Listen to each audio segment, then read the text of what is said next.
কথাটা শুনে আমার মনে হচ্ছে যে ওই চ্যাংরাটাক যায় আমি ইচ্ছে মতন ঝাঁটা পিটা করে দিয়ে আসি।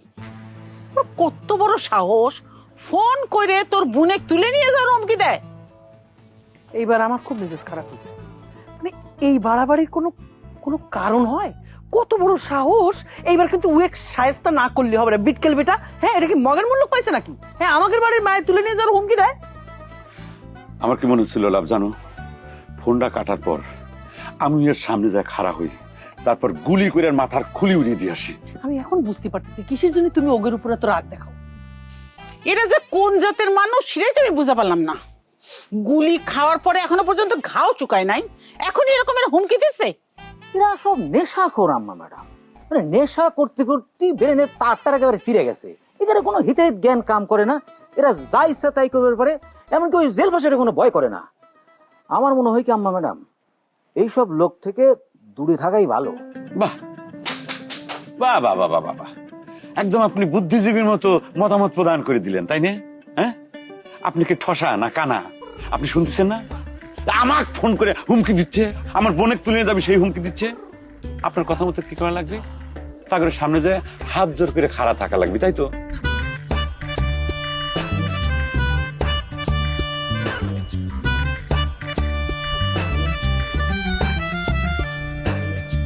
নিয়ম মাইনা কেউ চলে না, সুযোগ পাইলে কেউ ছাড়ে না। হেই, গোলমাল আর তাল বাহানা, তর্কে কেউই হারতে চায় না। আজব ঢঙ্গে চলছে সব দেখো না। হেই, উচিত কথা কহিলে সব বেজার হইয়া যায়। কেউ জানে না কার মন কি চায়, দ্বন্দ্ব লাগলে হিটলার হইয়া যায়। কেউ জানে না কার মন কি চায়, দ্বন্দ্ব লাগলে হিটলার হইয়া যায়।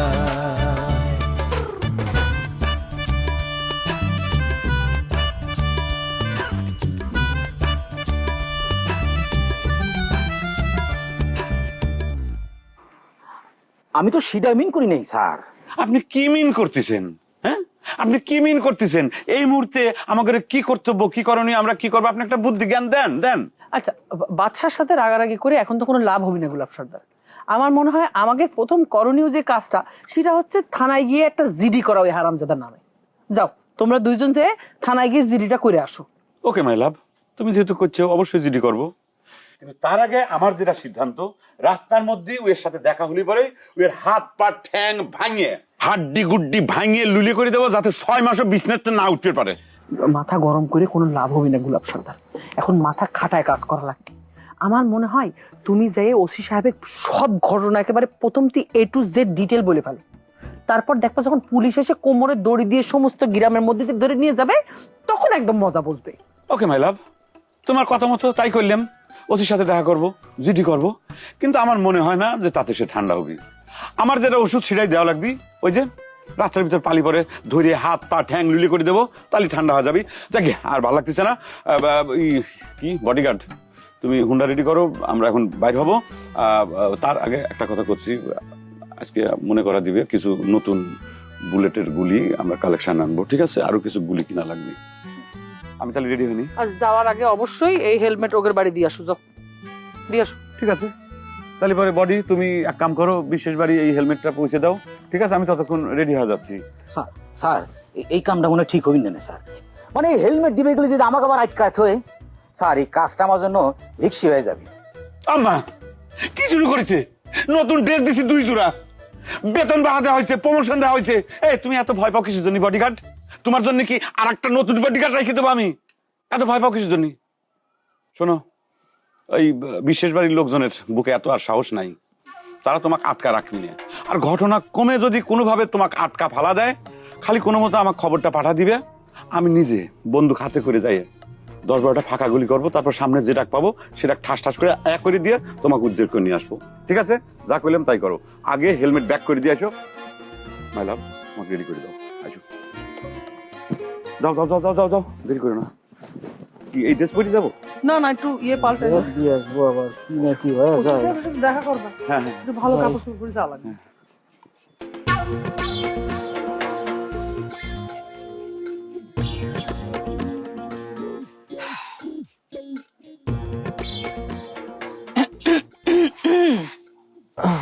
আসসালামু আলাইকুম চাচিয়াম্মা।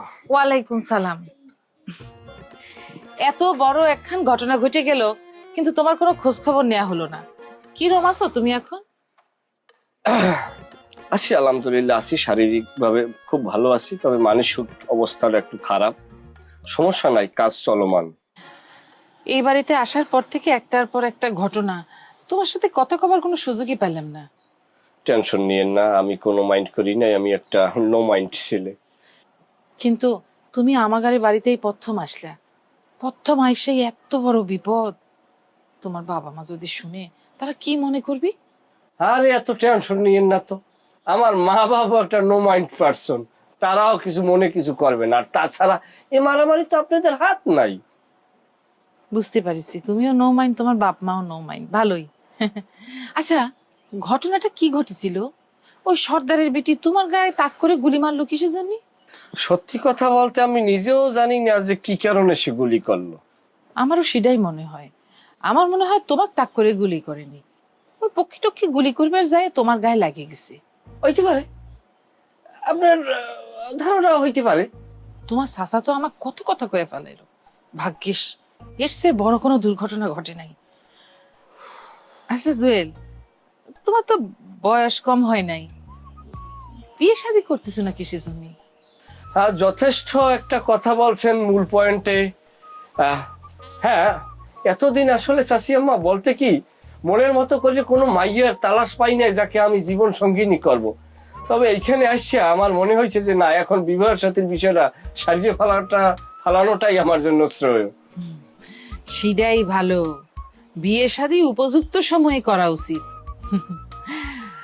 আর বলতে চাচ্ছিলাম যে মানে আমি কি তোমার বিয়ের বিষয়ে একটু চিন্তা ভাবনা করবো নাকি জুয়েল? হ্যাঁ, সেটা আপনি আমার মুরব্বী অবশ্যই চিন্তা তো করতেই পারেন, কিন্তু কাকার যে অবস্থা, সে যেভাবে নোটিশ ঝুলাইয়া রাখছে আমার যাওয়ার জন্য, সেক্ষেত্রে আসলে আপনি চেষ্টা করিও বা কি করবেন। আরে দূর, তোমার কাকার কথা তুমি ধরতেছো কি জন্য? তোমার কাকা না হয় না কইলো, আমি তোমাকে কইলাম তুমি এই বাড়ি ছেড়ে যাবে না, এ বাড়িতে থাকবা। ভালো ছেলে। তোমার তো শরীর টরীর ভালো না, তো তাক দিয়ে আমি তোমার জন্য 2খান সিদ্ধ ডিম পাঠাই দিচ্ছি। শুক্রিয়া। এ তো তা মুরব্বী, আসলে মুরব্বীরা তো বটবৃক্ষ, বোঝে সব। চাচিয়াম্মা, হাঁসের ডিম হইলে ভালো হয়, প্রেশার লো আছে।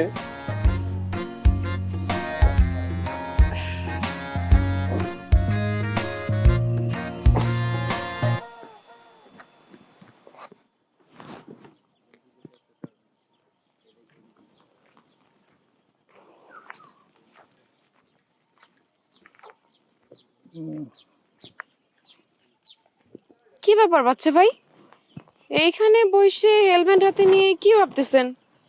কি আর করব ম্যাডাম, এই বসে বসে আমার পরিণতির কথা চিন্তা করতেছি। বুঝলাম না, কিসের পরিণতি? বুঝলেন না? এই যে হেলমেটটা দেখতেছেন না, এই হেলমেট ফেরত দেওয়ার দায়িত্ব পড়ছে আমার কাঁধে। কারণ আপনি কোন বিশ্বাস বাড়িতে হেলমেট ফেরত দিবের গেলি আমার যে কি পরিণতি হবিনি, আমি সেইটাই ভেবে পাইতেছি না। হেলমেট ফেরত দেবেন? হেলমেট খান কার? ও, আপনি তো হেলমেটের ঘটনা জানেন না। স্যার তো যোগের মাথায় মেলা ফাউল কাণ্ড ঘটায় বসে, সেইরকম একটা ফাউল কাণ্ডের ফলাফল এই হেলমেট। স্যার করছে কি জানেন? ওই সাহেব বিশ্বাসের বুকের মধ্যে বন্দুক ঠেকা এই হেলমেট কেড়ে নিছে। কি একটা ফাউল কাম করছে কম দেখি, কি একটা শেষের মতো কাম করছে। আমি কত করে নিষেধ করলাম, আমার কথা শুনলো না। তাই নাকি? আমি তো আরো মনে করছিলাম বড় ভাই হেলমেট খান কিনেছে। তা হেলমেট যখন নিয়েছে, তাহলে পরে আবার ফেরত দেবার আছে কিসের জন্য?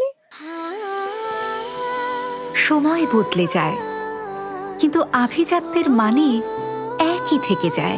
স্মরণের ছোঁয়ায় তোমার উপমায় বদলে দিলে যে আমার। স্যান্ডেলিনা সো, রূপচর্চায় আভিজাত্য। কি জন্য আবার ভাবি ম্যাডামের চাপে আমি তো জানতাম যে ভাবি ম্যাডাম এই ধরনের ছেঁচড়া কাম কখনো সমর্থন করবি না, ঠিকই কসম দিছে। এখন আমাকে কয় তুমি যাই হেলমেট ফেরত দিয়ে আসো। এই এটা কেমন একটা অবস্থা কোন দেখি? এই হেলমেট ফেরত দেওয়াটা আমার এই ঘাড়ের মধ্যে বন্দুক থুইয়া গুলি চালানো হয় না? কি একটা ভেজালে পড়লাম। ভেজালে কি আছে? বড় ভাই জিনিস কেন ফেরত দিয়ে আসবার কইছে, ফেরত দিবেন, সমস্যা কি? আপা ম্যাডাম, বিষয়টা যদি এত সহজ হইতো তাহলে কি আর আমার গাড়ি বন্দুক থুয়ে গুলি চালানো হয়?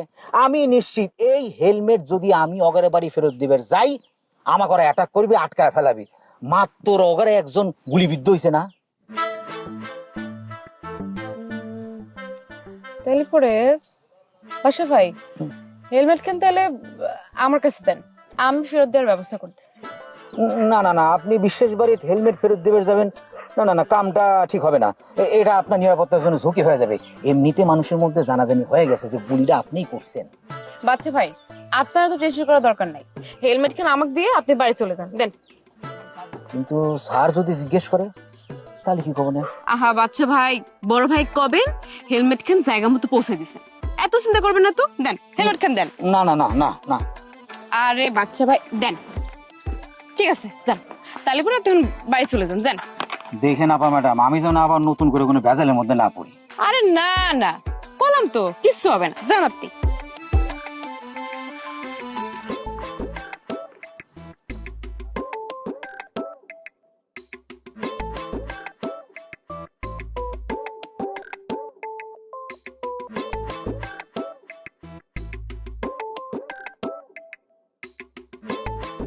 চিন্তা করে দেখে কথাখান মনে হলেই তো আমার গায়ে এখনো কাটা দিচ্ছে রে আপা। মানুষ এতটা ফেরসাস হতে পারে? হ্যাঁ, কি সাংঘাতিক ঘটনা। তো জুয়েল যে এই ধরনের একটা প্ল্যান করতেছে, এই খবর তোক দিছে কিটা? কিটা আবার দিবি? আমি আমার নিজে কানে শুনেছি। সে মোবাইলে তার বন্দুকের করছিল যে মাইক্রোবাস, হুন্ডা, পিস্তল, বন্দুক সব নিয়ে চলে আই, সর্দার বাড়ি আক্রমণ করবো। সর্দার বাড়ি আক্রমণ করে নাকি চম্পাক অপহরণ করে নিয়ে চলে যাবি। এই খবর শুইনে তোর শরীরে কাটা দিছে কিসের জন্য? আমার তো মনে হয় জুয়েল উচিত চিন্তা করিছে, এই চম্পাই তো তাক গুলি করিছে, সে যদি পারে প্রতিশোধ নিক। তুই কি কথা করছিস রে আপা? তাই বলে একটা নারী অপহরণ করবি? নারী অপহরণ কেস কতটা ভয়ঙ্কর হতে পারে চিন্তা করতে পারিস? আমাদের এত চিন্তা করবার দরকার নেই, আমরা তো অপহরণ করবার যাইনি। যে অপহরণ করিছে কে চলে সে বুঝবি। তুই বুঝতে পারতিস না রে আপা, এই ধরনের কিছু ঘটলি এই বিশেষ বাড়ির নারী পুরুষ ছোট বড় সকলে মিলে কেস খাবিনি। জুয়েল কি করবি? জুয়েল তো আন্ডারগ্রাউন্ড হয়ে যাবিনি, বিশেষ বাড়ির উঠোনে ঘুঘো চড়বিনি, কথাটা মনে রাখিস। চুপ কর, সময় হলে দেখা যাবে কার ভিটায় কিডা গুগু চড়ায়। এখন এসব চিন্তা বাদ দে। আর আমার তো মনে হয় যে জুয়েল উচিত কথাই করেছে, এই উসিলায় যদি এই সর্দার বাড়ি একটা ছেঁচা খায় না, খুব ভালো হবে। ভুল করতেছু রা, চরম ভুল করতেছু। কেন কথা মনে রাখিস, নারী অপহরণ করে রাবণের বংশ কিন্তু নির্বংশ হয়ে গেছিল। চুপ থাক, তোর কাছে কেউ রামায়ণ শুনবার চাচ্ছে না। এইসব কথা আপাতত বাদ দে, এখন চলে গোলাপ সর্দার মারা হবি। গোলাপ সর্দার মারা হবি? কে রে, এ প্ল্যান কখন করলি তোরা? আমার তো তোরা কিছুই কিরা? ওই কেউ না, আমার এক বন্ধু জরুরি ফোন করেছে, আমি একটু কথা কয়ে আসতেছি। এই মতি, এই তাড়াতাড়ি ফোনের কথা শেষ করে আয়। আসতেছি। এই গোলাপ সর্দার ওই সাহেবের হেলমেট কেড়ে নিছে, ওরা শিক্ষা দেওয়া যাওয়া লাগবি।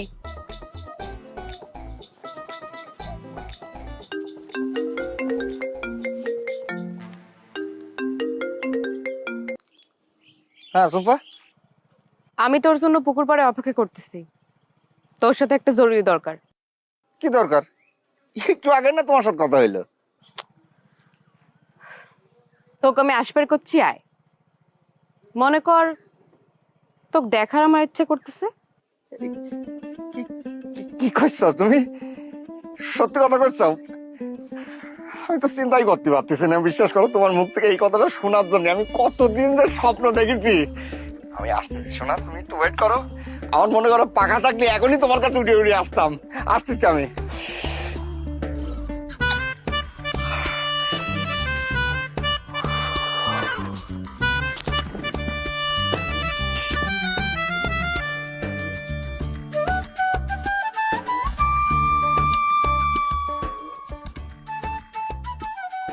কিরে রাজার আব্বু, শুনলাম তুমি নাকি গোলাপ সর্দারেক মারবে যাচ্ছাও? তুমি ঠিকই শুনিস তাহেরা। রাস্তায় যে স্থানে দাঁড়ায় আমার বুকে বন্দুক ঠেকায় গোলাপ সর্দার আমার হেলমেট খান কেড়ে নিছিল, ঠিক সেই স্থানে ওকে সাপ পিটানো করা হবে। তার জন্য প্রস্তুতি নিচ্ছি, সেই কারণে শরীরে একটু জং ঠং সব ছুটে নিচ্ছি। তোমাক এত করে নিষেধ করার পরেও তুমি মারামারি করবে যাচ্ছো? কি করব কও? আমার হেলমেট কেড়ে নিয়ে সে যে অন্যায় করেছে তার বিপরীতে তো অ্যাকশন নিতেই হবে। গোলাপ সর্দার কামনা মোটেও ঠিক করে নাই, সেই কথা আমি এখনো করছি। কিন্তু তারপরেও আমি তোমাকে অনুরোধ করে করছি, এই বুড়ে বয়সে তুমি মারামারি করবে যাও না। তোমার অনুরোধ মনে করে রাখবার পারতেছি না তাহেরা, কারণ বিষয়টা এখন আমার হাতে নেই। বিষয়টা এখন বিশ্বাস বাড়ির কেন্দ্রে চলে গেছে, সেই মোতাবেক সিদ্ধান্ত নিছে। আর চিন্তা করে না, আমি তো একা যাচ্ছি না, বিশ্বাস বাড়ির আরো অনেকেই যাচ্ছে। তোমার কি এই বয়সে মারামারি করা সাজে সাহেব বিশ্বাস? কি করব ক, আমার বেটাটা থাকলি আমার তো নিজের ফিল্ডে যাওয়া লাগতো না, সে রাস্তাটাও তো তুমি বন্ধ করে দিছো তাইরা। উপায় নেই, বিশ্বাস বাড়ির ইজ্জত রক্ষা করতে গেলে এতটুক স্যাক্রিফাইস তো করতেই হবে। গোলাপ সর্দারের বিরুদ্ধে ব্যবস্থা না নিয়ে আর পারা যাচ্ছে না। গোলাপ সর্দারের কিন্তু বন্দুক আছে, সে যদি গুলি করে বাহাদুরি কিন্তু ছুটে যাবেনি। সে কথা আমি কুসুমে কইছিলাম, আর কুসুম সেই বন্দুকের কথাটা মাথায় রাইখেই প্ল্যানটা করেছে। তুমি আমারে বাধা দিও না প্লিজ, শুধু দোয়া করে যাও আমি গোলাপ রেজাতে ঠিক মতো শাস্তিটা দিয়ে বাসায় সুস্থ শরীরে ফিরতে পারি।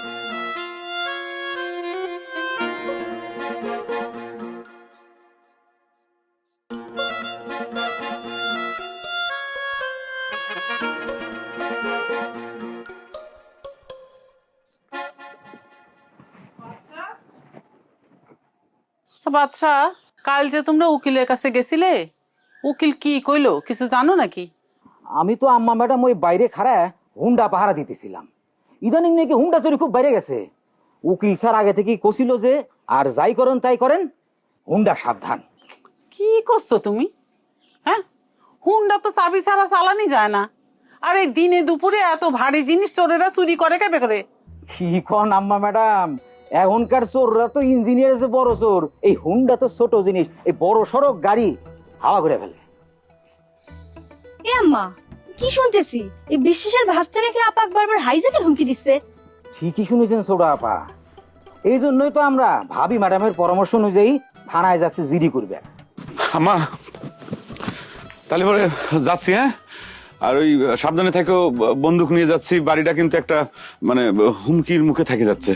আরে বাপুরে, তুই অত টেনশন করিস না তো, বন্দুক ছাড়া তো আগেও ছিলাম।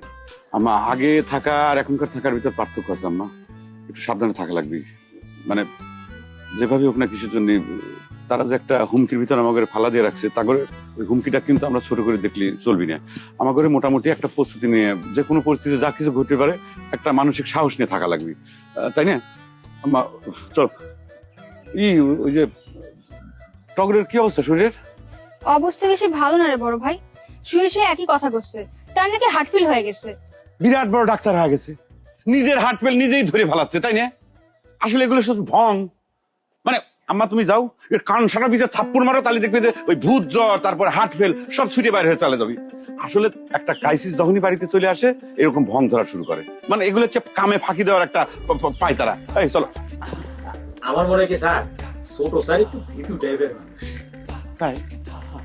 ছোট স্যার ভীতু টাইপের? আপনি খুব সাহসী।